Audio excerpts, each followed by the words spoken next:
Hello students, आज मैं आपको लेबनीज थ्योरम का एक और क्वेश्चन सिखाता हूं जो पिछले क्वेश्चन जैसा ही है। उसमें कंप्लीट मेथड पिछले क्वेश्चन जैसा ही है, ठीक है। लेकिन क्वेश्चन चेंज है, तो हम बताते हैं कि उस क्वेश्चन को हमें कैसे सॉल्व करना है। आप पहले देखिए क्वेश्चन क्या है। If y equals to sine m sin inverse x, then prove that 1 minus x square y2 minus x y1 plus m square y equals to 0। ये इसका फर्स्ट पार्ट है। सेकेंड पार्ट देखिए, 1 minus x square y n plus 2 minus 2n plus 1 x y n plus 1 minus n square minus m square y n equals to 0। ये इसका second part है। पिछले question में भी मैंने आपको यही समझाया था कि टू डिफरेंट पार्ट होते हैं या सिंगल पार्ट, ये सेकंड पार्ट भी अगर प्रूव करना हो तो हमें ये पार्ट ऑटोमेटिकली प्रूव करना ही होता है। तो इस क्वेश्चन को भी वैसे ही स्टार्ट करते हैं। सबसे पहले ये क्वेश्चन है y equals to sine m sine inverse x। हमने इसको नोट किया और इसको पहले हम डिफरेंशिएट करेंगे। तो sine m sine inverse x का डिफरेंशिएशन होगा cos m sine inverse x। यहां पर हमें चेन रूल अप्लाई करना है। तो ये जो ब्रैकेट की टर्म है, इस टर्म को सपोज किया जाएगा एक सिंगल वेरिएबल और बाद में इसका फिर से डिफरेंशिएशन किया जाएगा। m sin इनवर्स x का डिफरेंशिएशन होता है 1 minus x square, 1 upon under root 1 minus x square. ये इस sin इनवर्स x का डिफरेंशिएशन है। क्योंकि यहां पर हमें चेन रूल अप्लाई करना पड़ा, यहाँ सिंपल साइन इन x नहीं है। अगर सिंपल साइन x होता तो उसका डिफरेंशिएशन सब लोग जानते हैं कि cos x होता है। यहाँ पर ब्रैकेट में एक और फंक्शन है, तो इस फंक्शन की वजह से हमको क्या करना होगा, इस फंक्शन को सपोज करना होगा एक नया वेरिएबल t, ठीक है, जो कि 12th क्लास में आपने सीख रखा होगा या आप ग्रेजुएशन में हो तो भी आपको पता होगा कि चेन रूल क्या होता है। एक फंक्शन होता है, उसमें एक दूसरा फंक्शन इनबिल्ट होता है, उसको हम सपोज करते हैं और उसके बाद पहले इस फंक्शन का डिफरेंशिएशन होता है और उसके बाद जो सपोज करते हैं उसका फर्दर डिफरेंशिएशन किया जाता है, राइट। उसके बाद हमने अपनी प्रीवियस वीडियो में लेबनीज थ्योरम के इस टाइप के क्वेश्चन करने के 3 रूल्स आपको बताए थे। एक बार फिर रिमाइंड करा देता हूं। रूल नंबर 1, अगर रेडिकल साइन होगा तो उसको रिमूव करने के लिए हमको स्क्वायरिंग करनी होगी। अगर 1 अपॉन में होगा, कोई भी फंक्शन 1 अपॉन में लिखा होगा, तो वहां पर हमें मल्टीप्लाई करके लेफ्ट हैंड साइड में लेकर जाना है। और थर्ड रूल है कि जो राइट हैंड साइड है वहां पर हमें y फंक्शन को दोबारा से जनरेट करना होगा बाय एनी हाउ, ठीक है। किसी भी तरह से हमें y फंक्शन फिर से वहां पर चाहिए होता है। तो देखिए यहाँ पर जो ये under root 1 minus x square है और वो भी 1 अपॉन में है, तो पहली चीज इस रूट को लेफ्ट हैंड साइड में लेकर जाएंगे क्योंकि ये अपॉन में है, ओके। सेकंड थिंग, जब ये 1 minus x square y one is equals to m cos m sin inverse x बन जाएगा। अब ये रेडिकल साइन हटाने के लिए हमें क्या करना होगा, स्क्वायरिंग करनी होगी। तो हमने स्क्वायरिंग की, ये बन गया 1 minus x square y one square is equals to m square cos square m sin inverse x। Rule 2 apply हो चुके हैं। फर्स्ट रूल मल्टीप्लाई करने वाला, सेकेंड रूल स्क्वायर करने वाला। अब हम देखते हैं रूल नंबर 3, जो मैंने आपको बताया था कि राइट साइड में, इस साइड में हमें y जनरेट करना है। देखिए cos inverse cos square m sin inverse x है, इसमें हम y में तो साइन है, तो हम cos स्क्वायर को साइन में कन्वर्ट करेंगे। यहाँ पर हमें ट्रिग्नोमेट्री का फॉर्मूला यूज करना होगा। cos square theta is equals to 1 minus sin square theta, ठीक है। तो ये cos square m sin inverse x की जगह पर हम नोट कर देंगे 1 minus sin square m sin inverse x। ये बात समझ में आ गई। अब इसके बाद हम इसमें मल्टीप्लाई करेंगे और sin square m sin inverse x के प्लेस पर हम पुट कर देंगे sin m sin inverse x के प्लेस पर y। तो यहाँ sin स्क्वायर है, इसकी वजह से यहाँ पर हो गया y स्क्वायर, राइट। अब m स्क्वायर से जब मल्टीप्लाई करेंगे तो 1 से मल्टीप्लाई करने पर m स्क्वायर, m स्क्वायर का y स्क्वायर से मल्टीप्लाई करने पर m स्क्वायर y स्क्वायर। अब जो हमारी इक्वेशन हो गई 1 minus x square y one square is equals to M square minus M square y square. Then हमें यहाँ पर दिखाई दे रहा है बाई टू, इट मीन्स हमें 2 टाइम्स तो एटलीस्ट डिफरेंशिएट करना ही है फर्स्ट पार्ट को प्रूव करने के लिए। तो हम इसको एक बार फिर से डिफरेंशिएट करेंगे, differentiate it again with respect to x। हमने इसे दोबारा से डिफरेंशिएट करना है। यहाँ देखिए 1 माइनस एक्स स्क्वायर एक्स का फंक्शन है, वाई वन स्क्वायर भी एक्स का फंक्शन है, इसलिए यहाँ पर दोनों फंक्शन जब मल्टीप्लाई में होते हैं तो प्रोडक्ट रूल अप्लाई होता है। First term as it is, second का differentiation plus second term differentiation of first term, right.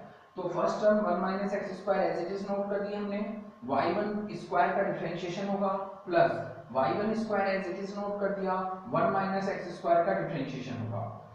इधर देखिए m स्क्वायर का डिफरेंशिएशन, m स्क्वायर चूंकि कांस्टेंट है उसका डिफरेंशिएशन 0 हो जाएगा।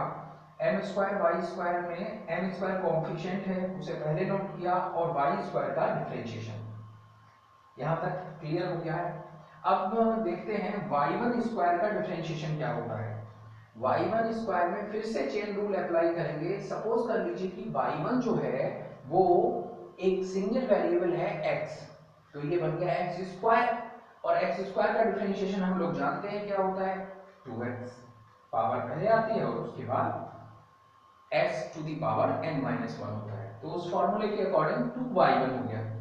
जिस चीज को हम सपोज करते हैं उसका फर्दर डिफरेंशिएशन करना होता है, तो y1 का फर्दर डिफरेंशिएशन होगा y2, ठीक है, 2 टाइम्स डिफरेंशिएशन। इसके बाद y1 स्क्वायर है, देखिए एज इट इज नोट कर दिया है, और 1 माइनस एक्स स्क्वायर का डिफरेंशिएशन होगा 1 का 0 और माइनस एक्स स्क्वायर का माइनस 2x। इस टर्म को देखते हैं, m स्क्वायर का मैंने बताया था कि 0 होगा, m square as it is note कर दिया, y1 स्क्वायर में फिर से आप देखें 2 पावर नीचे आ गई, y हो गया, और y का फर्दर डिफरेंशिएशन y1 हो गया। अब इस कंप्लीट इक्वेशन को सिंपलीफाई करके हमने लिखा 1 minus x square 2y y1 minus 2x y1 square is equals to minus 2m square y y1। Complete equation में हम देख सकते हैं कि 2 और y1 ये दोनों चीजें कॉमन है, यहाँ भी 2y1 है, यहाँ भी 2y1 है, और यहाँ पर भी 2y1 है। तो हमने लेफ्ट हैंड साइड से कॉमन लिया और राइट हैंड साइड की टर्म्स को कैंसिल कर दिया, ठीक है। कैंसिल करने के बाद जो इक्वेशन बनेगी 1 minus x square y2 minus x y1 is equals to minus M square y। First part में आप देख सकते हैं कि यहाँ पर प्लस एम स्क्वायर वाई है, मतलब इधर जो राइट साइड में एम स्क्वायर वाई है उसको लेफ्ट साइड में लेकर जाना है और माइनस साइन कन्वर्ट हो जाएगा प्लस साइन में। क्लियर? ये जो इक्वेशन नंबर 1 है ये फर्स्ट पार्ट का प्रूफ हो गया। अब पिछले क्वेश्चन में भी आपको बताया था जब ये वाली इक्वेशन आ जाएगी, जैसे ये इक्वेशन 1 है, उसके बाद हम इसको n टाइम्स डिफरेंशिएट करेंगे, क्योंकि सेकंड पार्ट में आप इस टर्म को देख सकते हैं, यहाँ लिखा है n+2। तो इसका मीनिंग होता है पहले आप 2 टाइम्स डिफरेंशिएट करें और उसके बाद n टाइम्स डिफरेंशिएट करना है, ठीक है। तो 2 टाइम तो हम कर चुके हैं, फर्स्ट पार्ट हमारे पास आ चुका है। इसके बाद n टाइम्स जब डिफरेंशिएट करेंगे तो वहां पर हमें अप्लाई करनी होगी लेबनीज थ्योरम। लेबनीज थ्योरम जो होती है फंक्शन को n टाइम्स डिफरेंशिएट करने में हमारी हेल्प करती है। अब हमने यहाँ पर नोट कर दिया है कि differentiate this equation with the help of Lebanese theorem. तो आप देखिए यहाँ पर 1 माइनस एक्स स्क्वायर और y2 ये 2 टर्म्स हैं, और लेबनीज थ्योरम में हमने आपको बताया था कि एक टर्म u होती है और सेकंड टर्म हमें v लेट करनी होती है। लेकिन यहाँ पर दूसरी बात भी हमने बताई है कि एल्जेब्रिक फंक्शन को हमेशा v लेट किया जाता है, u लेट नहीं कर सकते, ठीक है। इसलिए u हो गया y2 और v हो गया 1 minus x square.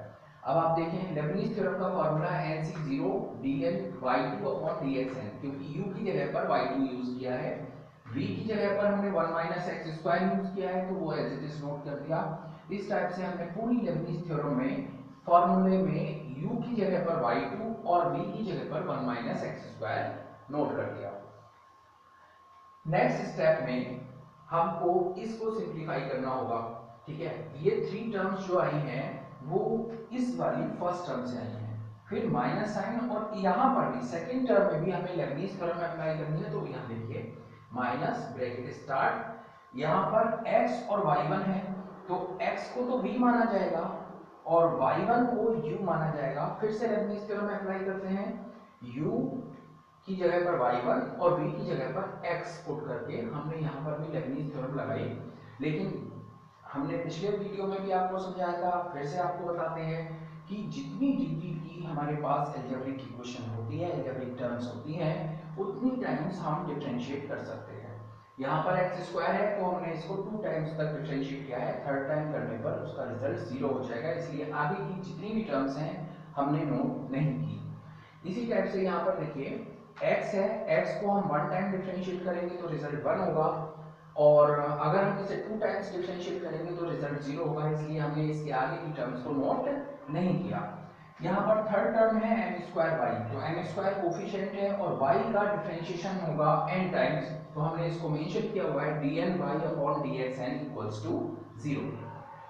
Next step में हमने nc0 की वैल्यू 1, y2 का मीनिंग होता है 2 टाइम्स डिफरेंशिएशन और n टाइम्स हमने फिर से कर दिया तो ये हो गया रिजल्ट yn प्लस 2। हमने बताया था आपको कि n और 2 इन दोनों का सम कर दिया जाता है जिससे यहाँ yn प्लस 2 आता है। यहाँ पर देखिए 2 और yn माइनस 1 का इन दोनों का सम हो जाएगा yn प्लस 1, nc1 की वैल्यू हो जाएगी n और 1 माइनस एक्स स्क्वायर जो है इसका 1 टाइम डिफरेंशिएशन माइनस 2x होता है। nc2 की वैल्यू आप देख सकते हैं n minus 1 upon factorial 2, y2 का n माइनस 2 टाइम्स डिफरेंशिएशन मतलब इन दोनों का एडिशन करना है तो वो रिजल्ट हो जाएगा yn, 1 माइनस एक्स स्क्वायर का 2 टाइम्स डिफरेंशिएशन माइनस 2 हो जाएगा। इस स्टेप में है minus as it is note हो गया, nc0 की वैल्यू 1 हो गई, y1 का n टाइम्स डिफरेंशिएशन मतलब y को 1 को और n को ऐड करना होगा, y का n प्लस 1 टाइम्स डिफरेंशिएशन हो जाएगा, x as it is note हो गया, nc1 की वैल्यू n हो गई, y1 को n माइनस 1 टाइम्स डिफरेंशिएट करेंगे तो yn रिजल्ट आएगा और x का 1 टाइम डिफरेंशिएशन 1 हो जाएगा। ठीक है, इधर देखें m square as it is और y का n टाइम्स डिफरेंशिएशन को हम yn नोट करते हैं। अब इस स्टेप में हम देख सकते हैं yn प्लस 1 2 प्लेसेस पर है, yn 3 प्लेसेस पर है। ठीक है, सेकंड थिंग फैक्टोरियल 2 की वैल्यू 2 होती है जो कि इस वाले 2 को कैंसिल कर देगा।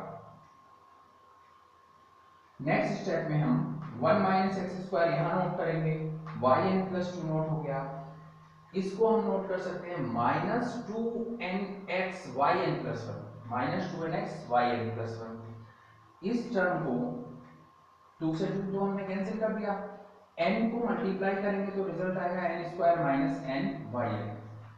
इस स्टेप में देखें ये टर्म भी निगेटिव होगी और सेकंड टर्म भी निगेटिव होगी, तो मैंने दोनों टर्म्स को निगेटिव नोट कर किया हुआ है। m स्क्वायर yn ये term as it is note हो गई। अब यहाँ पर भी yn प्लस 1 2 प्लेसेस पर है, yn 3 प्लेसेस पर है, तो हम yn प्लस 1 को कॉमन ले लेंगे और yn को भी कॉमन लेंगे। कॉमन लेने के बाद क्या होगा yn प्लस 2 वाली टर्म जो है फर्स्ट एज इट इज आ जाएगी, दोनों टर्म्स में से हमने x yn प्लस 1 कॉमन ले लिया तो यहाँ से 2n आ गया और यहाँ से 1 आ गया। यहाँ पर देखें माइनस कॉमन लेते हैं और n square minus n first term से, सेकेंड टर्म से प्लस है और यहाँ प्लस m स्क्वायर है इसलिए यहाँ पर माइनस m स्क्वायर आ गया, लास्ट में yn कॉमन। ठीक है, इसके बाद हमको इसे थोड़ा सा और सिंप्लीफाई करना है, n से n कैंसिल कर देना है, तो ये हमारा फाइनल रिजल्ट आ जाएगा जो कि सेकंड पार्ट है इस क्वेश्चन का। उम्मीद करता हूँ ये क्वेश्चन भी आपको बहुत अच्छी तरह से समझ आ गया होगा। Thank you.